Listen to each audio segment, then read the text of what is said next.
Mbizi ukuntu Alemuko aba managinga ntago nzimi ukuntu babanyeho no kuvuga ngo niba atari amafaranga yabateranyije n'uburyo bwo kuba badahabwa ibigombwa bose bingana.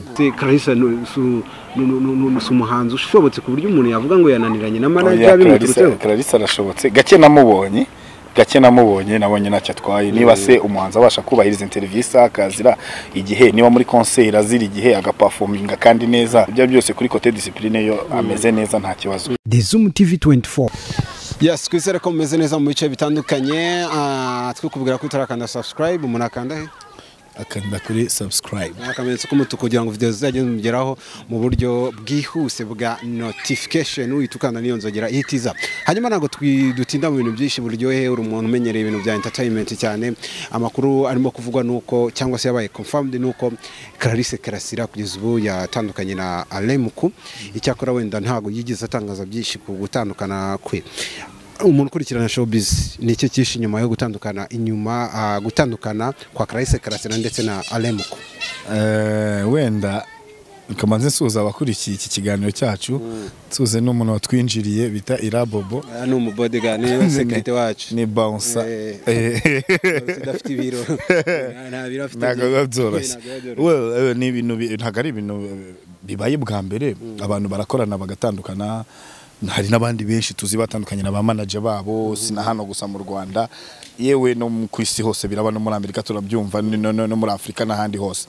Ariko wenda icyo navugaho kuri icyo kintu cya Ale na Clarisse ni ibintu byihuse ni ibintu okay ku giti cyanjye nge ndavuga nka jewe nabonye ari ibintu byihuse ntago bari bamaranye igihe kigera hafi no ku mwaka ariko kuba barese batandukana ahari wenda harimo ibintu byabo okay ibyo nkeka ashaka kuba harimo kutitabwaho neza nkuko urugero nk'iyo by'abana babiri cyangwa batatu cyangwa bane naga abana bose babo bahakeya nkuko byakagombwe.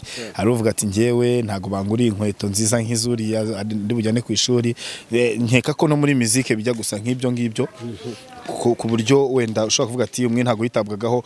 Ikindi kintu gishobora guteranya abantu gishoboka na amafaranga nta kindi.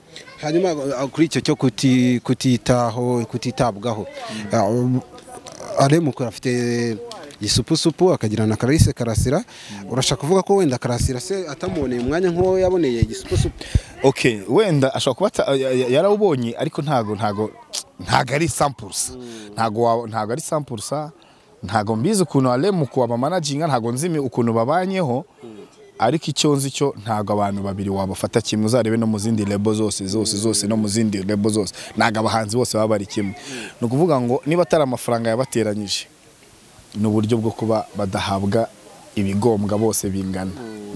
Nahoze mbona hari ikinyamakuru kimwe cyakoranye interview aho wakoranye bwa mbere cyangwa acuranganye na Clarisse Karasira avuga ati n'umuhanzi mwiza ariko wenda ntiyarashobotse. Clarisse mwarakoranye igihe kitari gito wenda mu bitaramo mwarakoranye mu ma interview ubuhanga bwe urabubona mirimbire. Ese Clarisse umuhanzi ushobotse ku buryo umuntu yavuga ngo yananiranye na manager bimuturutseho. Clarisse arashobotse gake namubonye nabonye ntacyo atwaye niba se umuhanzi abasha kubahiriza interview akazira igihe niba muri concert azira igihe agaperforminga kandi neza niba abasha gusohora indirimbo imwe ebyiri akazikorera akazishakira iyo promotion ibyo byose kuri côté discipline yo ameze neza nta kibazo. Wenda na Alemuko nawe ntacyo namushinza gusa iki kibazo kirababaje kuba abahanzi benshi kandi kireze naga ari abo gusa kireze kubera ko nahandi henshi aba manager bari gutandukana n'abahanzi niyo mpamvu ujya kumva ngo ntuza Charina ni nabatandukanye na Muyoboke ukajya kumva ngo kanaka ngo batandukanye. Hari n'ibindi bibazo byinshi babiri mu label nk'ubu ntiwamenye biri kuvugirwa muri The Men nabwo nziki ishyamba atari ryeru urumva bavuga ko Joy Polly ngashaka kuzasohoka nyambikurikirana Joy Polly gusa no mu bakobwa baho hari ukuntu nyine ntiwamenya iki kintu cyo kireze usanga ngo Marina ari we uri kwibere kurusha nyine aho gaho ntago wapfa kumenya hari uburyo haba harimo ubusumbane kandi buriya mu bantu habamo ishyari. Ushobora gukora music ukabona umuntu muri kuyikorana wari gutera imbere kandi ubona wowe ukora inziza kumurusha urumva.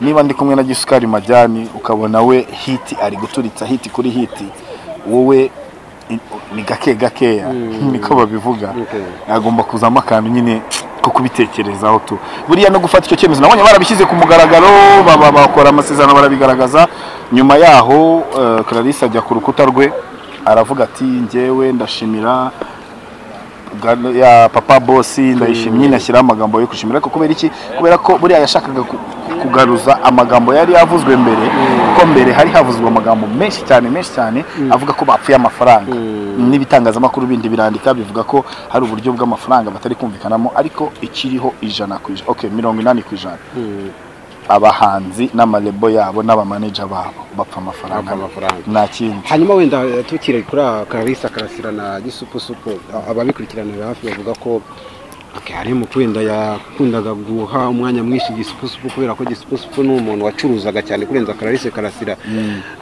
Wenda Clarisse Karasira ntabwo mwanya mubibona muteye ariko nawe ni ibintu byumvikana ufite iduka ukarangura omo ukarangura n'isabuni ukabona abakiriya buri munsi bari kuza kukubaza omo nusubira kurangura ntago uzarangura isabuni kandi ubiswa abakiriya bakubaza omo cyane uzarangura isabuni nkeya wongeremo omo uyigire nyinshi n'urugero rutoya nari nguhaye aho ngaho narutisobanukirwa nyine uko bimeze. Hanyuma wenda tugana kuri Clarisse Karasira wenda tunigira ku musozo ntago dukoresha iminota myinshi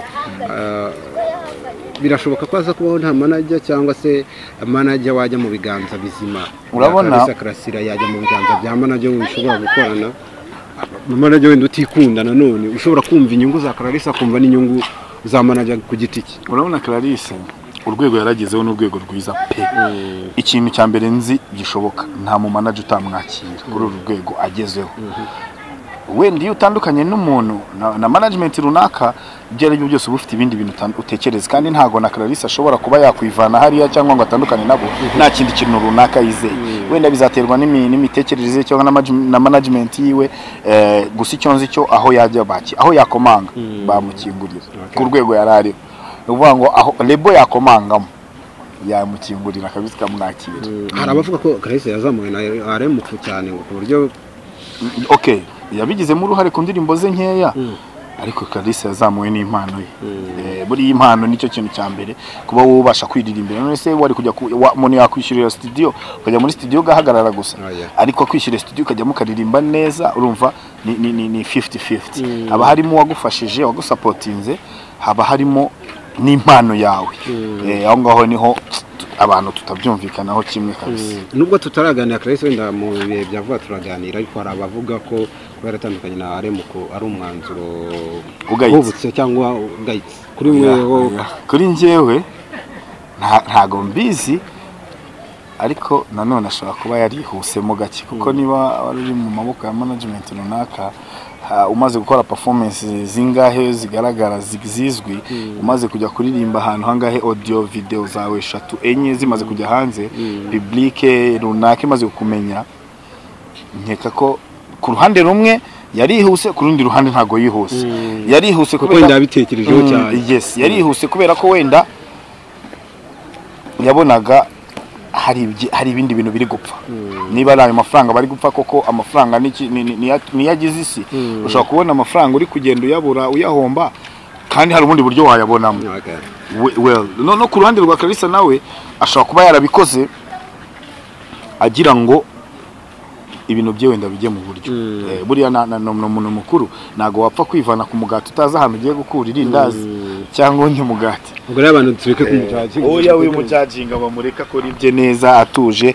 ahubwo bakomeze bamufane bamusapotinge Aremuko nawe akomeza ateze imbere umuziki nyarwanda ahubwo reba ndamusimbuza kuko abakobwa bari kuvuka muri iyi minsi abahanzi kazi babaye benshi kandi bashoboye Aremuko ashaka undi yinjiza amakomeza ateze imbere uyu muziki wacu nuko bimeze twashimiye cyane umusizi byo kandi kumakura cyara nyine nawe urabizi ko njyewe mba mari igihe cyose uzajya mpari ku busesenguzi bwa hato na hatoya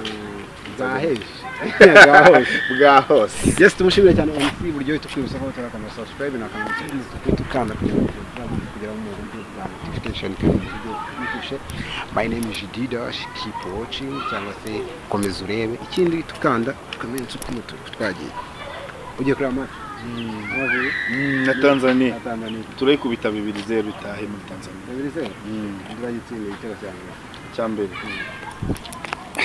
ni Jacques. Mu kibuga habamo abakinnyi bangahe? 11.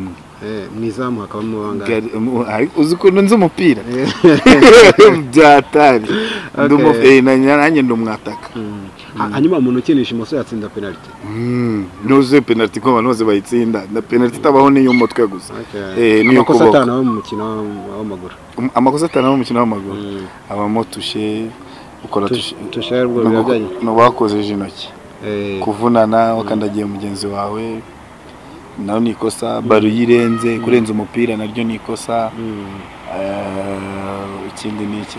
Gukuramo ijezi kwambura umupira uri mu kibuga match tararangira naryo ni ikosa. Hanyuma umukinnyi yaciye mu kibuga bari ikosa? Umukinnyi gucira mu kibuga. Gucira oya nagari ikosa. Hanyuma abakinnyi bashatse nko kunyara ari mu kibuga ajya hehe? Sha ni ikibazo urihengeka ngaho mu kibuga tu cyangwa ukihangana akaza guterura abazi ngo ni uzi ko wabigenza urivunikisha doctor akaza akagusora hanze ukahita ushaka nyara turengeze urabizi cyane. Yes, tubashimire kandi twizere ko n'Amavubi baragira gutya akifatira ku gakanu ikipe ya Tanzania tsinda umubano w'igihugu na Tanzania ni mwiza ariko bigeze muri football intsinzi tuba tuyikeneye. Reka tugereyo turebe. Leaders keep watching. Nawe utarakanda subscribe kanda ku kamenyetso k'umutuku kanditseho subscribe kugira ngo uzajye ubona n'izindi video zitandukanye utasanga ahandi. Turabakunda.